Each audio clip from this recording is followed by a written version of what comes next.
আমির সাহেব একটু কথা বলেন, একটু কথা বলেন, কিভাবে দিলেন, কি করলেন? আলহামদুলিল্লাহ, আমাদের যে সকল ভাইয়েরা ঢাকা থেকে আসছেন, আমরা আমাদের জন্য ভালোবাসা নিয়ে আমরা সর্বোচ্চ চেষ্টা করেছি ওনাদের সহযোগিতায় বাড়ি বাড়ি গিয়ে প্রত্যেকের ঘর দুয়ারে গিয়ে পানিতে ভিজে হাঁটু পরিমাণ পানি, কোথাও আরও বেশি পানি, কোমর পরিমাণ পানিতে আমরা গিয়ে ওনাদের বাড়িতে আপনাদের দেয়া ভালোবাসাগুলো পৌঁছে দেওয়ার চেষ্টা করছি। আমির সাহেব আপনি বলেন।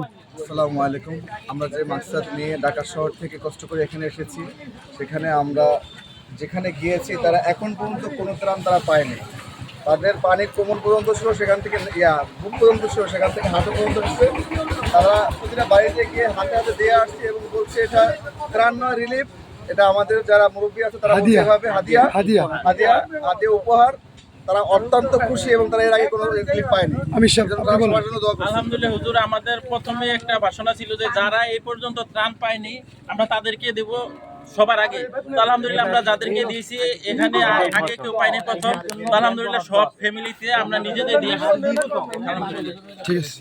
ঠিক আছে ইনশাল্লাহ।